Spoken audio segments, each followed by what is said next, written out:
Estamos con Nicolás Muñoz, que es subdirector de investigación aplicada del Centro de Políticas Públicas de la Universidad Católica, con quienes hemos hecho este ciclo de 5 o 6 capítulos ya de la Mesa 13, un ciclo muy, muy interesante para nuestro programa, así que le agradecemos muchísimo en nombre de Nicolás al Centro de Políticas Públicas de la Universidad Católica por participar con nosotros. Nicolás, bienvenido a la Mesa 13. Muchas gracias, Iván, por la invitación. Oye, el tema que nos convoca es muy, muy interesante y tiene que ver con la efectividad de las políticas públicas. Esto es, cuán bien gastamos los recursos o cuán bien diseñamos el gasto de esos recursos, ¿no? Eso, ¿de qué manera se puede medir la efectividad de una política pública? Bueno, sí, justamente ahí tuviste la clave en dos ámbitos. Uno es el diseño, ¿cierto? Para el diseño hay que tener un buen diagnóstico respecto del problema al que uno abarca. Y yo te diría que hay otro gran ámbito que tiene que ver con la implementación. O sea, yo puedo tener un muy buen diseño, poniendo, ¿cierto?, los incentivos correctos, pero después lo que uno sabe es que esto, como dicen por ahí, se juega en la cancha y en la implementación. El año pasado, Iván, tuvimos como invitado en un evento del Centro de Políticas Públicas a Michael Barber, que es un profesor de historia británico que fue asesor de Tony Blair, y él tiene una frase que un poco provoca en este sentido. Él dice, la efectividad de una política pública depende un 10% del diseño y un 90% de la implementación. Entonces, yo creo que esos son dos ámbitos clave, y muchas veces lo que uno ve es que justamente en el caso nuestro de Chile nos caemos en la implementación. En la implementación. Así es, O sea, claro. ya, espérate, porque de las políticas públicas hay como, está este fantasma como del Transantiago, que es decir, ahí el diseño fue un diseño, qué sé yo, demasiado volado, o demasiado tecnócrata, o demasiado, no sé, pon el adjetivo que quieras, y que por lo tanto ahí está el problema. Pero tú dices, no, el problema es central, es de cómo lo llevamos a cabo cada programa. Sí, bueno, claro, como bien tú dices, depende del caso. O sea, en esto también hay una cierta heterogeneidad. Hay casos en que uno ve, como el Transantiago, que es bien emblemático, en que el diseño efectivamente falló, y no solo el diseño, yo diría ahí el diagnóstico, ¿cierto? Pero nuevamente también, uno lo que espera en la implementación es que uno tenga un espacio para corregir eso. O sea, volviendo al ejemplo que tú ponías del Transantiago, si yo implemento el Transantiago y veo que, qué sé yo, la mitad de los paraderos no tiene la cobertura y esto se va a implementar en invierno, bueno, ahí es donde justamente en la implementación debo tener un espacio, hacer esos ajustes, Claro. hacer esto eventualmente de forma gradual. Entonces yo creo que hay un poco de los dos, pero nuevamente en la implementación creo que incluso a veces hay espacio para corregir algunas fallas que uno pueda tener desde el diseño. Ahora, ¿es difícil medir la efectividad de una política pública o no? Digo, técnicamente hablando. Es difícil, y en eso quizás contextualizar en cómo lo hacemos en Chile. En Chile, y creo que algo positivo, existe una institucionalidad que mide la efectividad de las políticas públicas y que está principalmente alojada en DIPRES, la Dirección de Presupuesto. Ya. Esto parte a fines de los años 90, y recientemente, ya no recuerdo el año exactamente, pero en el Ministerio de Desarrollo Social, creo que fue el 2011 también se le da la facultad al Ministerio de Desarrollo Social de medir la efectividad de los programas sociales. Ya, o sea, esta preocupación Y es de larga data, digamos. es de larga data y creo que en eso Chile tiene una ventaja. En esto, pensando quizá en otros países de la región, o sea, hay una institucionalidad que está creada. Eso Ya. creo que... Ahora, nuevamente, cuando uno va a ese ámbito en la dirección de presupuesto, tiene distintas líneas de cómo evalúa la efectividad. Entonces, si nos vamos quizá a lo estrictamente eh, estadístico, ¿cierto?, de medir el impacto, eso es súper complejo, porque, o sea, es complejo metodológicamente, es complejo porque tú necesitas buena información, pero también necesitas tener la oportunidad de, como dicen en la economía, aislar el efecto, o sea, tener Claro. un contrafactual con el cual medir, y eso a veces es difícil. Claro, porque no todas las políticas públicas son medibles objetivamente, ¿no? O sea, no todas se tratan de construir 100 casas, digamos. Que si, tu medida de éxito es si construyes las 100 casas o cuán cerca estuviste de construirlas. Claro, en la medición pura, uno trata de aislar todos los otros efectos que no tengan exclusivamente relación con la política que tú estás implementando. Y eso, como digo, es muy difícil. Ahora, justamente en eso, la IPRES tiene distintas líneas. Hay otra que es y quizás la de más larga data, es la evaluación de programas gubernamentales. ¿Ya? Y en eso, y en esa línea, es una evaluación un poquito más amplia, tiene metodologías no solo cuantitativas, sino que también cualitativas, y uno va evaluando distintos ámbitos, y eso te da, de alguna forma, también más carne para ir tomando decisiones y para efectivamente ir viendo qué tan efectivas están siendo las políticas públicas. Estamos con Nicolás Muñoz, subdirector de investigación aplicada del Centro de Políticas Públicas. Y Nicolás, ¿y si tenemos la ventaja de tener una institucionalidad en el Estado para medir, por qué evaluamos tan poco? Porque lo que entiendo es que se evalúa apenas un 5% de los proyectos o de las políticas públicas o de los proyectos evaluables. Sí, se evalúa, hay varios problemas. Yo vuelvo al punto, creo que hay una buena oportunidad porque hay un piso, o sea, hay una institucionalidad creada, pero uno se evalúa poco. La misma IPRE habla que se evalúa cerca del 2,7% de lo que en términos de presupuesto, de lo que se podría evaluar. La OECD en un informe también, que la misma IPRE divulgó, habla del 5%, o sea, se evalúa muy poco. Hay otro ámbito que también yo creo que tiene opciones de mejora que tiene que ver en el qué evalúo, cómo decido qué evaluar. Hoy día, por normativa, quien decide qué programa evaluar es un comité que se arma interministerial entre distintos ministerios y también parlamentarios. Y ellos deciden. Ahora, el proceso y como decimos, el algoritmo, cómo deciden, no se conocen mucho, es poco transparente, y lo que uno sabe por el resultado, porque después uno ve los resultados de qué están midiendo, es que no hay una priorización como uno esperaría de evaluar programas que tengan una amplia cobertura, que manejen un presupuesto alto y que sean complejos, ¿cierto? Entonces uno debiera focalizar ahí. Entonces creo que ahí hay un espacio de mejora. Y después vienen los resultados.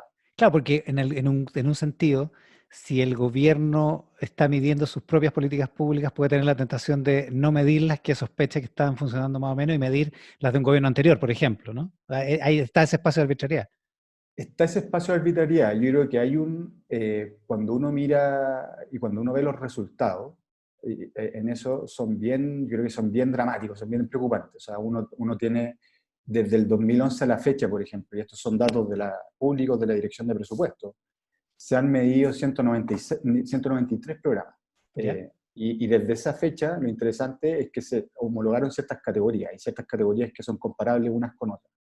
De esos 193 programas, un 55% ha estado mal evaluado. O sea, prácticamente un poco más de la mitad ha estado mal evaluado. Reprueban, nota roja. Nota roja. Nota Ya. roja. Y eso habla, por eso lo conectaba con tu pregunta, eso habla, y algunas investigaciones que se han hecho hablan de que hay un sesgo de selección, un autosesgo de selección, o sea, que se están mirando justamente programas que uno sabe o tiende a pensar que están funcionando más o menos mal. Ahora, Perfecto. respecto del tema claro, de esto de hacerlo muy a dedo o con cierta finalidad quizás política, lo que es interesante, yo creo que también es rescatable en esto, es que justamente, o sea, está la IPRES que evalúa esto, que en la práctica lo que está haciendo es evaluando la gestión del gobierno, de la que es parte, independientemente de qué color político, y lo hace de forma transparente y rigurosa. O sea, los resultados lo muestran. La mitad sale mal evaluado y eso lo publica, es público, y creo que eso también es rescatable. Ahora, si uno mira, después hay una categoría media, que está un porcentaje importante de estos programas, y cuando hay una categoría que es buen desempeño, ¿cierto? Yo diría que es un 6 para arriba, ¿Ya? 5% de los programas. O sea, 9 programas de estos 193 alcanzan esa categoría. Entonces, ahí efectivamente hay un resultado que es preocupante. Claro, es pobretón, digamos. O sea, si fuera un alumno, tú lo reprobarías, digamos. Exactamente, no pasa de curso. Estamos con Nicolás Muñoz, subdirector de investigación aplicada al Centro de Políticas Públicas. Ya, entonces, y después de que se evalúa, ¿se observan cambios en los proyectos evaluados? ¿O se cancelan, por ejemplo, los que funcionan mal o se mejoran? Ese es otro ámbito relevante en esto y donde nuevamente creo que hay un espacio de mejora importante. Em, Técnicamente y normativamente lo que ocurre cuando salen estos informes es que se establecen compromisos institucionales, es el término que ocupan, y básicamente una serie de recomendaciones a partir de todo lo analizado, que se le entrega al servicio o al equipo particular que está implementando dicho programa. Entonces, por ese lado hay, como digo, normativamente hay un flujo de eso, hay una acción, pero yo diría nuevamente, cuando se han mirado esto con mayor profundidad, lo que uno ve es que no hay mucho cambio finalmente en la implementación del programa. O sea, estos compromisos muchas veces eh, son variables, son algunas veces erráticos o muy formalistas. O sea, muchas de estas recomendaciones, por ejemplo, son hacer otros estudios, ¿Ya? y cuando uno va a mirar el resultado final y cómo se implementa, no hay muchos cambios. Y lo otro es que tampoco hay, creo que hoy día no se toma y no es parte esencial de la construcción del presupuesto público, toda esta información que se genera a partir de estas evaluaciones, como y no solo uno, sino que la OECD lo promueve. O sea, estas evaluaciones debieran ser una parte central a poner a disposición cuando se discuten el presupuesto año a año. Si es que uno de estos compromisos institucionales no ve algún cambio, debiera haber algún efecto en el presupuesto, o algún efecto más estructural en los programas que uno ya sabe que no están funcionando. Ya, nos suena muy alentador. Evaluamos poco, elegimos lo que evaluamos más o menos a dedo, con un cierto sesgo, y cuando evaluamos tampoco produce muchos efectos en términos de cambio, mejora o reasignación del presupuesto. Entonces, la pregunta obvia es, ¿qué es lo que hay que hacer para cambiar ese estado de cosas? Eh, Exactamente, y ahí como te comentaba, fuera de cámara o de micrófono, hay un informe, un estudio que sacó el Centro de Políticas Públicas, liderado por Ignacio Larraza, el director, que justamente son propuestas para mejorar la calidad del gasto público. Y esas propuestas se basan en ciertos principios, y ahí quizá, Iván, para responder bien la pregunta, yo separaría esto entre cosas que podemos hacer en el corto plazo, o sea, que ¿Ya? podríamos, y cosas que van a requerir más tiempo, pero que claramente también deberíamos partir ahora. Entonces, primero, nuevamente, creo que hay una oportunidad coyuntural, a raíz no solo de la pandemia que estamos viviendo, sino que el actual ministro de Hacienda, una vez que asumió, tomó esto como una parte importante en su agenda. Armó una comisión de calidad del gasto público que además ha estado haciendo cosas, y sobre todo avanzando en temas de transparencia. Y yo creo que nuevamente ahí hay un espacio ya instalado en donde uno podría ir sumando una serie de otras medidas y acelerar el tranco. Creo que hay que acelerar el Ya. tranco dado sobre todo lo que estamos ocurriendo. Entonces, en corto plazo, de lo que hablábamos, yo diría dos cosas. Uno, vincular el tema de estas evaluaciones a la discusión de la política pública. Eh, y lo otro es establecer criterios transparentes y que ojalá focalicen qué es lo que evaluamos. O sea, lo que uno Ya. esperaría, y esto nuevamente lo promueven actores como la OECD, que dice, usted tiene que ir a evaluar cosas donde se está gastando más la plata, Por ejemplo, claro. donde, por ejemplo, donde tiene una cobertura más amplia de beneficiario o de público objetivo de esa política, y también políticas que uno que sabe que son más complejas. Entonces, esas dos cosas creo que se pueden hacer medianamente rápido. Hoy día, además, hay otro factor coyuntural acá, que ya se dijo que va a haber una discusión presupuestaria de base cero, y en ese sentido creo que habrá un espacio para poner toda esta información sobre la mesa, pero para que las futuras discusiones también incorporen esto y no sea solo un tema de voluntad, sino que normativamente existan, cuando uno lo discute, y volviendo a lo anterior, que hablábamos de los resultados. Si una política consistentemente tiene malos resultados y no hay cambios, lo que uno esperaría es que hubiera un efecto en el presupuesto o en la composición Mm. de ese programa. Sí, el informe del Centro de Políticas Públicas dice también que hay que aumentar el costo de ser responsable. ¿A qué se refiere ese concepto? Tiene que ver justamente con esto último que te mencionaba. O sea, hoy día, si pensemos en alguien que está implementando esta política, ¿cierto? Alguna autoridad o algún servicio en particular, que es evaluado, que tiene una mala evaluación. Después llegan estos compromisos institucionales, probablemente los adoptan los más formales, pero en la práctica no se ve en cambio en cómo está operando eso y en los resultados. Hoy día en la práctica ese programa podría seguir subsistiendo ad eterno, sin tener ningún cambio Mm. importante, insisto, en presupuesto o en reasignar esos recursos o ese equipo a otros programas. Eso hoy día podría pasar.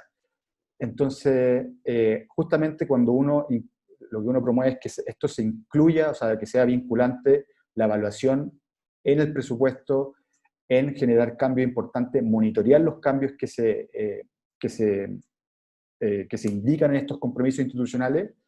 Lo que uno esperaría es que, claro, que haya una cierta presión más fuerte para que esos programas o modifiquen de forma importante lo que están haciendo, o eventualmente hay una reasignación de recursos o de equipo. Ahora, ¿es posible, cuáles son las mejores prácticas a nivel internacional? ¿Es posible pensar en un sistema de monitoreo, de evaluación que sea permanente y que sea de alguna manera objetivo y eficaz? ¿Es posible algo así? Es posible, uno lo ha visto, y acá quizás te comento de qué cosa uno puede mirar en esto en el mediano y largo plazo. O sea, lo que se promueve acá, y esto la OECD ha tomado esto hace una larga data, es promover una cultura de monitoreo y evaluación.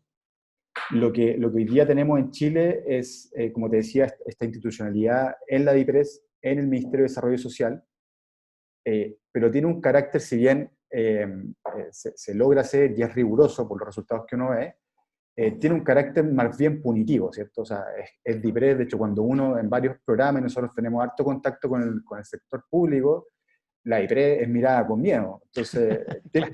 tiene un carácter punitivo. Lo que uno esperaría es que se instalara esta cultura y que, por ejemplo, muchos ministerios, y nuevamente aquellos ministerios que manejan más recursos, como son salud, educación y trabajo, de hecho, como dato, en educación y salud nos gastamos la mitad del presupuesto público.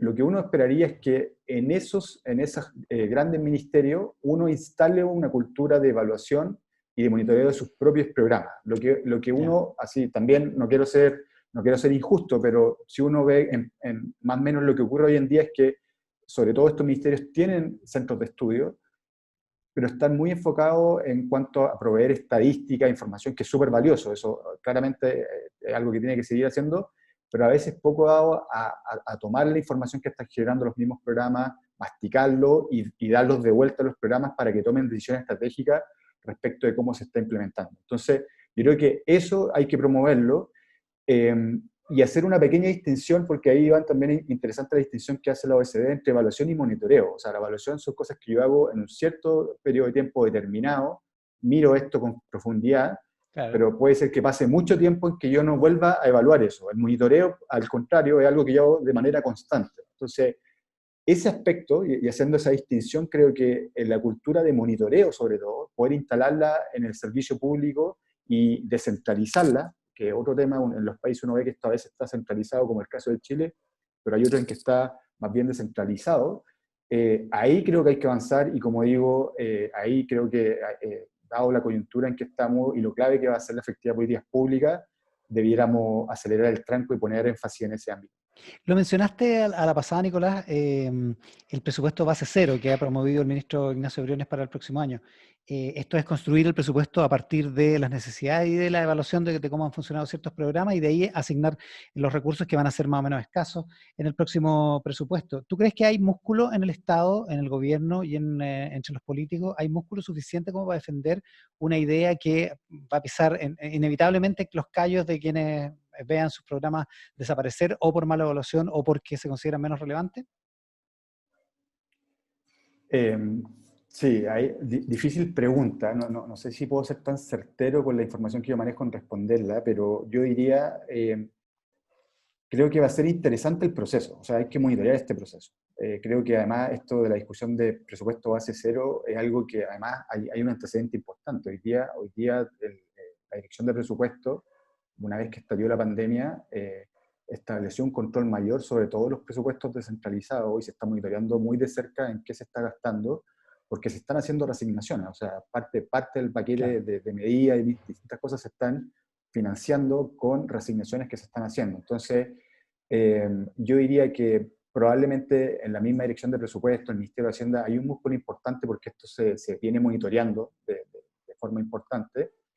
Pero lo otro, más que el músculo, y tú también mencionaste ahí respecto de los callos, las sensibilidades que uno puede tocar de distintos programas, ahí yo creo que tiende a ser muchas veces más bien un problema a veces político y no tan técnico. Entonces, eso hay que ver cómo va a resultar. Yo creo que el ejercicio es bueno, y quizás en este año puntual va a ser esta discusión con presupuesto base cero, y vuelvo un poco a lo que uno esperaría en años futuros, es que toda esta información que se está generando en evaluaciones y monitoreo de programas se ponga a disposición cada vez que yo discuto el presupuesto público, y sobre todo estos programas que presentan malos resultados, poner énfasis en eso. Y creo que ahí hay una oportunidad que parte con esto, pero que podríamos instalar esa cultura de forma importante y significativa para todos los años que vienen. Parece sensato tratándose de los fondos de todos los chilenos. Nicolás Muñoz, subdirector de Investigación Aplicada del Centro de Políticas Públicas, muchísimas gracias por estar con nosotros en la Mesa 13, Nicolás. Muchas gracias, Iván.